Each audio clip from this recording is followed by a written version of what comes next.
నమస్తే, సలాం వాలేకుమ్. మీ అందరికీ స్వస్తిక్ స్పైసెస్ వారవ వంటలు powered by Fortune refined sunflower ఆయిల్కి స్వాగతం, సుస్వాగతం. తొక్కతో ఉన్న బంగాళదుంపని పొటాటోస్ విత్ జాకెట్స్ అంటారు. అయితే మరి ఈ బంగాళదుంపల్ని ఆ తొక్కతో పాటే మనం వేసి ఈరోజు వంట చేసుకుందాం. ఈ తొక్కలో కూడా చాలా టేస్టీ గుణాలు ఉన్నాయని అంటూ ఉంటారు. ఈ బంగాళదుంపని ఇలా ఒక పక్క తొక్క ఇలా కట్ చేసేసి మనం ఈరోజు కూర చేసుకుందాం. అయితే ఈరోజు చేసే కూర ఎంత స్పెషల్గా ఉంటుందంటే, మరి ఆ మసాలాలు అన్నీ చక్కగా వేయించిన తర్వాత దీంట్లో ఈ బంగాళదుంప అలాగే రకాల మిరపకాయలు, మనం ఈరోజు క్యాప్సికము అలాగే మన మిరపకాయ బజ్జీ ఉంటుంది కదా, అది ఉల్లిపాయ అన్నీ వేసేసి చేసుకుందాం. కానీ వీటన్నిటిని నూనెలో ఫ్రై చేసి కేవలం మసాలాని వేడి చేసుకొని దాంట్లో వేసేసుకుంటే భలే మంచి టేస్ట్ వచ్చేస్తుంది. ఈ క్యాప్సికమ్ ఏదైతే ఉందో దీన్ని మనం ఎప్పుడైనా చిన్న ముక్కలుగా కట్ చేసుకుంటాం కదా, అలాగే కట్ చేసేసి వేసుకుందాం. అయితే క్యాప్సికంలో ఏంటి అంటే టేస్ట్, మీరు దేంట్లో అన్న వేయండి, పన్నీర్తో వేయండి, బంగాళదుంపతో వేయండి, కాలీఫ్లవర్తో వేయండి, ఏ కూర చేసినా కొంచెం అంత టమాటా అలాంటివి వేసేస్తే ఓ మంచి టేస్ట్ వచ్చేస్తుంది. కానీ ఈరోజు టమాటా లేకుండానే మనం ఈ బంగాళదుంప, ఈ క్యాప్సికమ్, అది కూడా డ్రై మసాలా చేసి చేసుకుందాం. అయితే ఈ డ్రై మసాలా అనేది ముఖ్యంగా మహారాష్ట్రలో వాళ్ళు చేసుకుంటారు. దాంట్లో వాడే ఇంగ్రీడియంట్స్ కూడా చూద్దాం. దీన్ని ఇలా కట్ చేసాం కదా, ఈ పచ్చిమిరపకాయల్ని మాత్రం ఇలా పొడుగ్గా కట్ చేసుకుందాం. కొంచెం అంత ఘాటు వచ్చేది ఈ లావు అరటి మిరపకాయలు, ఇంగ్లీష్లో బనానా పెప్పర్ అంటారు. అరటికాయల్లా పెద్దగా ఉంటాయి కదా, వీటిని అరటికాయ మిరపకాయ, మన క్యాప్సికమ్ అంటే బెల్ పెప్పర్, గంటలా ఉంటుంది కదా, కాసినప్పుడు క్యాప్సికమ్ ఇలా ఉంటుంది. దీన్ని గంట మిరపకాయ అంటే బెల్ పెప్పర్ అని కూడా అంటారు. ఈ క్యాప్సికము, అరటికాయ మిరపకాయ చూడండి, ఒక్కొక్క దానికి పేరు ఆలోచిస్తేనే భలేగా ఉంది. ఈ లావు మిరపకాయలు ఏవైతే మనం మిర్చి బజ్జీలకి వాటికి బాగుంటుందో, చూడటానికి అరటికాయలా ఉంటుంది కాబట్టి బనానా పెప్పరు, వీటినేమో చూడటానికి గంటలా ఉంటుంది కాబట్టి బెల్ పెప్పరు. ఈ బంగాళదుంపల్ని కూడా మనం ఇలా కట్ చేసేసుకున్నాం. అయితే బంగాళదుంప మీకు తెలుసో తెలీదో, ఈ బంగాళదుంప కూడా అంతరిక్షంలో వెళ్ళినప్పుడు తీసుకెళ్ళి అక్కడ కూడా పెంచారట. యావత్ మానవులకి నీళ్లు లేక అలా ప్రాబ్లం వచ్చినప్పుడు కాపాడిన కూరగాయగా బంగాళదుంపని మరి అంటారు. ఎందుకంటే మరి బంగాళదుంపలో మనకి కార్బోహైడ్రేట్స్ అన్నీ చక్కగా ఉంటాయి. పేదవాళ్ళకి చక్కగా చౌకగా దొరికే కూరగాయ బంగాళదుంప. ఈ బంగాళదుంపని అన్నిటినీ కట్ చేసేసుకున్నాం. దీంతోపాటు ఉల్లిపాయను కూడా వేసేసుకుందాం. మరి ఉల్లిపాయను కూడా కేవలం ఈ లోపల ఉన్న భాగాన్ని మళ్ళీ కూరలో దేంట్లో అన్న వేసుకుందాం. కానీ ఈ కొంచెం అంత పెద్దగా నేను చేసే ఈ మసాలా తాకి తినేటప్పుడు భలే కమ్మగా ఉంటుంది. ఆ మసాలాలో గొప్పతనం ఏంటో, ఆ మసాలా ఎందుకు అంత టేస్టీగా ఉంటుందో మరి మీరే చూస్తారు కదా. ఈ బంగాళదుంపలు కూడా అన్నీ రెడీ. ఇవన్నీ కట్ చేసుకున్న వీటిని ఫ్రై చేసుకోవాలనుకోండి, బంగాళదుంప కొంచెం ఎక్కువ టైం పడుతుంది. అదే ఉల్లిపాయలు, ఈ మిరపకాయలు చాలా తక్కువ టైం పడుతుంది. మరి నూనె పెట్టేసుకొని ఫ్రై చేసుకుందాం. కానీ ఈ లోపల మనం వాడే ఈ మసాలాలు కూడా ఏమున్నాయో ఒక్కసారి చూద్దాం. కట్ చేసుకున్న కూరగాయలని కూడా మనం లైట్గా ఫ్రై చేసుకుంటే చాలా బాగుంటుంది. ఈ బంగాళదుంప ముక్కలు అయితే ఫ్రై చేస్తున్నాం కదా అనేసి అన్ని ముక్కలు ఒకేసారి వేసేసి అనుకోండి, అప్పుడు నూనె మనకి ఎక్కువగా ఫ్రై అయ్యి బయటకు వచ్చేస్తుంది. అలా కాకుండా ఈ ముక్కల్ని మనం ఫ్రై చేసుకుంటే ఆ ముక్కల్లో కూడా కొంచెం స్ట్రెంగ్త్ ఉంటుంది. ఈ బంగాళదుంపల్ని లైట్గా క్రిస్పీగా ఫ్రై చేసుకుందాం. తర్వాత ఈ మసాలాలన్నీ పట్టి తింటుంటే మంచి టేస్ట్ వచ్చేస్తుంది. కావాలంటే టమాటాలు కూడా వేసుకోవచ్చు, కానీ ఈరోజు క్యాప్సికమ్ ఉల్లిపాయలతోటే మనం చేసుకుందాం. ఈ బంగాళదుంపల్ని చూడండి లైట్గా ఇలా ఫ్రై అయ్యేంత వరకు తీసుకుందాం. కానీ నూనె మరి బయటికి రాకుండా ఒక 4-5 సార్లు ఉయ్యాలు ఊపినట్టు ఈ జాలిగరిని ఇలా అనేసి మనం తీసి పెట్టుకుందాం. బంగాళదుంప ఇలాగే ఈ కూరగాయలు కూడా ఫ్రై చేసుకోవాలి, తర్వాత చేసుకుందాం. బంగాళదుంప అయిపోయిన తర్వాత బంగాళదుంప అయితే ఫ్రై చేసేసుకున్నాం. అలాగే ఈ క్యాప్సికము, ఉల్లిపాయలు, మన అరటికాయ మిరపకాయలని కూడా మనం ఫ్రై చేసేసుకోవాలి. ఇందులో వేసేటప్పుడు మన చెయ్యి కాలే ప్రమాదం మనకు అనిపిస్తే మన జాలి గరిటలోనే మరి ఉల్లిపాయలు వేసి ఫ్రై చేసేటప్పుడు మాత్రం వాటిని కొంచెం ఇలా ముక్కలుగా చేసేసి వేసుకుంటే పర్ఫెక్ట్. వీటిని వేసి దీంట్లో ఎక్కువసేపు ఫ్రై అవ్వకూడదు, లైట్గా మనం వేసి 1 నిమిషం కూడా కాదు, ఒక అర నిమిషం పాటు ఇలా లైట్గా టాస్ చేసి. అయితే ఇందులో ఆ పచ్చిదనం అనేది కొంచెం తగ్గాలి, కానీ మరీ ఫ్రై ఎక్కువగా అయిపోకూడదు. లైట్గా ఫ్రై చేసేసుకొని దీన్ని ఆ నూనె అంతా పోయేలాగా తీసేసి చక్కగా దీంతో పాటు వేసేసుకుందాం. వీటన్నిటికీ చట్పటా మసాలా పట్టించేద్దాం. చూడండి, ఇప్పుడు ఉల్లిపాయలు చూడ్డానికి పచ్చిగా ఉన్నాయి, కానీ లైట్గా ఫ్రై అయ్యి మంచి టేస్ట్ ఇచ్చేస్తుంది మన కూరకి. ఇదే విధంగా మన గంట మిరపకాయలు అవేనండి, మన క్యాప్సికమ్ ముక్కల్ని కూడా ఇలా ఫ్రై చేసుకుందాం. దీంట్లో మనం క్యాప్సికమ్ ముక్కల్ని కూడా వేసేసి లైట్గా ఫ్రై చేసుకుందాం. మరోసారి మరీ ఎక్కువగా ఫ్రై చేయకూడదు. మరి మీకు తెలుసో తెలీదో కానీ చాలామంది నేను అమెరికాలో ఉన్నప్పుడు ఈ క్యాప్సికమ్ మన బెల్ పెప్పర్ని చక్కగా పచ్చివే తినేసేవాళ్ళు. నాకు ఇప్పటికీ ఆ రుచి రాలేదు. కానీ ఇప్పుడు బంగాళదుంప అన్నీ రెడీ. బంగాళదుంప వీటికి మసాలా ఎలా వేయాలో చూద్దాం. ఈరోజు మనం చేసే మసాలా చాలా సింపుల్. దీంట్లో ముందుగా కొంచెం పసుపు, అలాగే మన కారప్పొడి. పసుపు కారప్పొడి అనేసరికి మనందరికి గుర్తుకొచ్చేది స్వస్తిక్ స్పైసెస్. మరి వాళ్ళ కారప్పొడి అయినా పసుపు అయినా మీరు కొంచెం వేసుకున్న మంచి రుచి వస్తుంది, ఎందుకంటే నాణ్యత కలిగిన మన ఇంగ్రీడియంట్స్. ఇందులో కారప్పొడి, ఇందులో కొంచెం మిరియాలు, ధనియాల పొడి, కొంచెం అంత జీలకర్ర పొడి, దీంతోపాటు ఆవాల పొడి కూడా వేసుకుంటే ఘాటు టేస్ట్ అనేది వచ్చేస్తుంది. ఇటుపక్క ఇవన్నీ ఘాటు, మన ఆవాల పొడి ఘాటే, మిరియాల పొడి, కారప్పొడి, మన ఇంగువ పొడి కూడా మనం ఇందులో వేసుకుంటే మంచి టేస్ట్ వస్తుంది. మరి ఉప్పు అంటే సాధారణమైన ఉప్పు వేస్తూ ఉంటాం, కానీ ఇందులో ఆ టేస్ట్ రావడం కోసం నల్ల ఉప్పు తెలుసు కదా, నల్లగా ఉండదు, చూడడానికి కొంచెం ఆ పింకిష్ కలర్ వచ్చి ఇది మంచి ఆ సువాసన మనం ఏది చేసుకున్నా అందిస్తుంది. అలాగే కొంచెం అంత పుల్లదనం ఇవ్వడం కోసం ఆమ్చూర్ పొడి, అంటే పచ్చి మామిడికాయల్ని ముక్కలుగా కోసి ఎండపెట్టి ఆ పొడి కూడా ఇందులో వేసుకుందాం. ఇందులో మనకు కావలసినవి ఇవే. ఇవన్నీ తీసి ఒకేసారి మనం ఈ నూనె వేసుకొని అందులో వేసుకుందాం. ఫార్చ్యూన్ సన్ఫ్లవర్ ఆయిల్ హాయిగా రుచిగా పిండి వంటలైనా వేపుళ్ళైనా పౌష్టిక విలువల్ని కూడా కాపాడుతుంది. మరి ఏ వంటనైనా అద్భుతమైన అమోఘమైన రుచినిస్తుంది. మరి ఈరోజు వంటలో వాడేసుకుందామా? మరి నూనె మంచిగా వేడెక్కిన తర్వాత అందులో ఆవాలు చిటపట్లాడిన తర్వాతే ఈ మసాలాలన్నీ వేసేసుకున్నాం. ఈ మసాలాలన్నీ కలిపేసుకున్నాం. ఇది వేడి నూనెలో వేస్తే కాలే ప్రమాదం ఉంటుంది. అందుకని కొన్ని నీళ్లు పోసేసి దీన్ని చక్కగా మిక్చర్లా చేసుకొని ఇందులో వేసేసుకుందాం. చూడండి, అన్నీ కలిపేసుకొని ఒక పేస్ట్లా చేసుకుందాం. ఇవన్నిటిని మనం ఒక ముద్దలా తయారు చేసుకొని దీన్ని లాస్ట్లో మన నూనె వేడెక్కిన తర్వాత అందులో ఇది పోసేసుకుందాం. ఈ నీళ్లు పోయకుండా డైరెక్ట్గా వేస్తే మాడి కొంచెం చేదొచ్చే ప్రమాదం ఉంటుంది. నూనె వేడెక్కిన తర్వాత ఆవాలు వేసి చిటుపట్లాడుతుంటే మంట తగ్గించేద్దాం. అందులో జీలకర్ర, అలాగే మన కరివేపాకు కూడా వేసుకొని కూరగాయల్లో కొంచెం మాత్రమే, ఎందుకంటే ఈ మసాలా మాడకుండా ఒక 2-3 ముక్కలు వేసుకొని తర్వాత ఈ చేసుకున్న ఈ పేస్ట్ అంతా ఇందులో వేసేసుకుందాం. ఇలా వేసి పొడిగా డ్రై అయ్యేదాకా కలిపేసుకుందాం. ఇప్పుడు మనం ముందుగా కట్ చేసి పెట్టుకున్న ఈ కూరగాయలన్నిటినీ వేసి టాస్ చేసుకుందాం. ఎప్పుడైతే చట్పట క్యాప్సికమ్ బంగాళదుంప వేపుడు ఈజీగా రెడీ అయిపోయింది. దీన్ని మీరు పెరుగన్నంతో తినొచ్చు, లేకపోతే సాంబార్ అన్నంతో తినొచ్చు, లేకపోతే ఇలాగే చపాతీ రొట్టెలతో దేంతో తిన్నా భలేగా ఉంటుంది. మరి దీంట్లో కొంచెం అంత కొత్తిమీర, అలాగే కొంచెం ఉప్పు వేసేసుకొని టేస్ట్ చెక్ చేసుకొని వడ్డించుకుందాం. మరి కొంచెం ఉప్పు పడుతుంది దీంట్లో తగినంత. మరి ఉప్పు వేసుకోవాలి కదా, ఉప్పు వేసుకుంటేనే కదా అసలు సిస్సలు మజా మనకి. అలాగే నిమ్మరసం కొంచెం అంత, మన ఆమ్చూరు పొడి వేసాం అయినా కొంచెం వేసాను, కొంచెం అంత కొత్తిమీర కూడా వేసేసి దీన్ని మనకు కావాల్సిన విధంగా టాస్ చేసేసుకుంటాం. అయితే ఈ మసాలా స్పెషల్ మసాలా మహారాష్ట్రలో వాళ్ళు ఫోడ్నీ మిర్చి అని చేస్తారు. దాంట్లో వేసే మసాలానే దీన్ని వేసాం. దీన్ని తింటూ ఉంటే దీని మజానే వేరుగా ఉంటుంది. స్టవ్ కట్టేసి ఇంకా దీన్ని వడ్డించేసుకోవడమే. ఫ్రెష్గా ఇలా వడ్డిస్తుంటేనే దీంట్లో ఎంతో అందం. మరి ఇంకోటి ఏంటి, మన బంగాళదుంప మనం దానిపైన ఉన్న పొట్టు కూడా తీయలేదు, దానివల్ల చక్కగా చూడడానికి కూడా అందంగా ఉంది.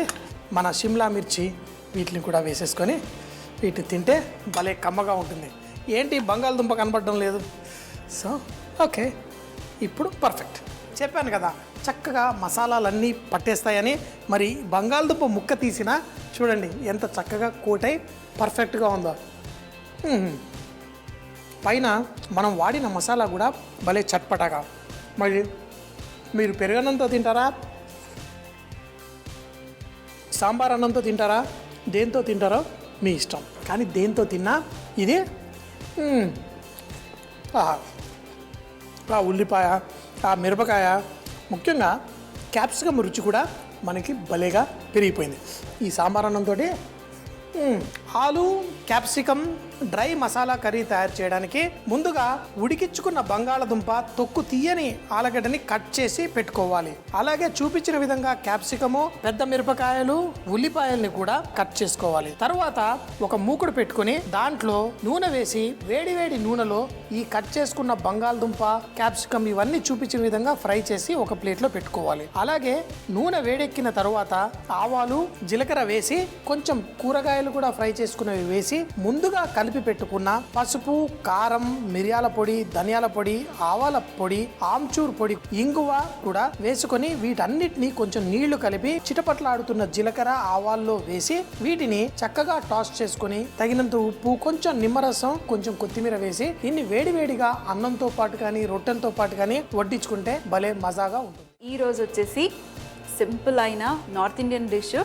బ్రేక్ఫాస్ట్లో ఎక్కువ తింటారు, మరి ఈవినింగ్ స్నాక్లో కూడా తింటారు, కావాలంటే ఎప్పుడంటే అప్పుడు తినేస్తారు.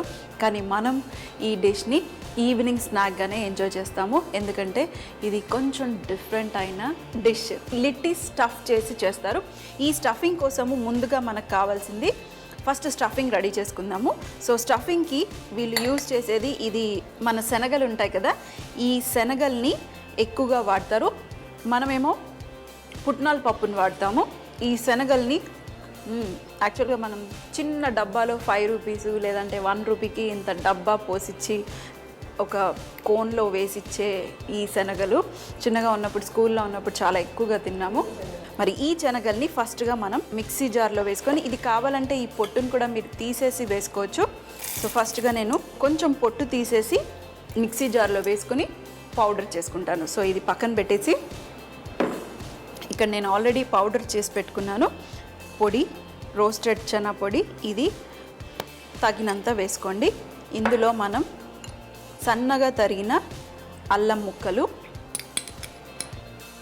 అలాగే సన్నగా తరిగిన వెల్లుల్లి ముక్కలు, కొంచెం సాల్ట్, టేస్ట్కి తగినంత వేయండి, ఎక్కువగా వేయొద్దు ఎందుకంటే ఇది కర్రీతో తింటారు, లేదంటే ఇలాగే డ్రైగా స్టఫ్ చేస్తున్నాం కాబట్టి అలా కూడా తినొచ్చు. ఇది మంచిగా మిక్స్ చేసేసి ఇది పక్కన పెట్టేసి మనం ఇప్పుడు పచ్చిమిరపకాయ అలాగే కొత్తిమీరని చాప్ చేసుకుందాం. పచ్చిమిరపకాయని సన్నగా, అలాగే కొత్తిమీర కూడా ఎంత సన్నగా చాప్ చేసుకుంటే అంత సన్నగా చాప్ చేసుకోండి. ఇప్పుడు ఇది మనం పుట్నాల పొడిలో వేసుకుందాం. ఇందులో ఇది హరాధనియా అంటారు, అక్కడ ఎక్కువగా హరాధనియా వాడతారు. అంత వేసేసి మరొక్కసారి మనం మిక్స్ చేద్దాం. అయితే మరి ఇదంతా పొడి పొడిగా ఉంది, స్టఫ్ చేయాలంటే ఎలా స్టఫ్ చేస్తాం? స్టఫ్ చేయలేం కదా. దీనికి ఒక ట్రిక్ ఉంది. ఏంటంటే దీంట్లో మస్టర్డ్ ఆయిల్ అంటే ఆవాల నూనె వేసుకొని ఇది మిక్స్ చేసుకుంటా, అంటే కొంచెం పొడి పొడిగా అయ్యేంత వరకు ఉండాలి, అంతే, ఎక్కువగా కాదు. మస్టర్డ్ ఆయిల్ కొంచెం, అలాగే ఇందులో పులుపు కోసం నిమ్మరసం, ఇవి రెండు వేసుకుంటే ఆటోమేటిక్గా ఇది ఇలా ముద్దలాగా అయిపోతుంది. చూడండి, ఇంకొంచెం ఇది వేయగానే ఎంత చక్కటి స్మెల్ వచ్చేస్తుందో, ఆ నూనె స్మెల్. మిక్చర్ ఇప్పుడు చూసారా దగ్గరికి వచ్చేసింది. ఇప్పుడు ఇది పక్కన పెట్టేద్దాం. ఈ మస్టర్డ్ ఆయిల్ అంటే ఆవాల నూనె అనేది చాలా చాలా స్ట్రాంగ్గా ఉంటుంది. ఇలా కలుపుతూ ఉండగానే గుప్పమని వచ్చేస్తుంది స్మెల్. మన స్టఫింగ్ రెడీ. ఇది పక్కన పెట్టేసి ఇప్పుడు మనం పిండి కలుపుకుందాం. పిండి కలుపుకోవటానికి మనకు కావాల్సింది మజ్జిగ, పెరుగు తీసుకుని మీరు కొంచెం వాటర్ వేసుకుని మజ్జిగలాగా చేసేసేయండి. ఇందులో మనం కొంచెం సాల్ట్, పిండికి సరిపోయేంత సాల్ట్ వేసుకొని, లేదంటే కొంచెం తక్కువగా వేసుకున్నా పర్వాలేదు. మైదా పిండి వేసుకుని మామూలుగా చపాతీ పిండి ఎలా తడుపుకుంటామో సేమ్ అలాగే తడుపుకోవచ్చు. మైదా పిండి వేసేద్దాం.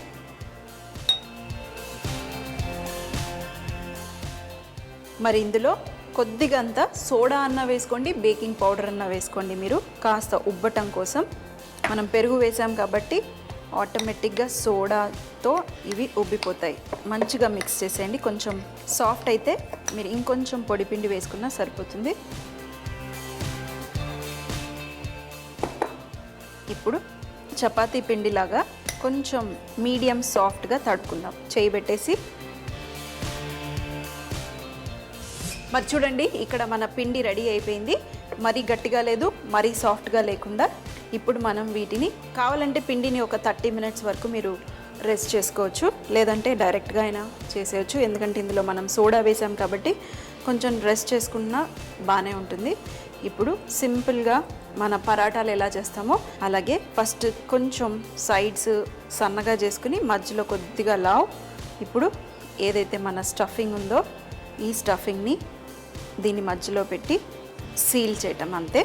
సీల్ చేసేసి ఇలా సింపుల్గా రౌండ్ బాల్స్ లాగా చేసేసేయండి. ఇప్పుడు ఇక్కడ మన బేకింగ్ ట్రే ఉంది, ఈ బేకింగ్ ట్రే మీద పెట్టేద్దాం. ఇది కూడా 200 డిగ్రీ సెంటీగ్రేడ్లో బేక్ చేసుకోవాలి.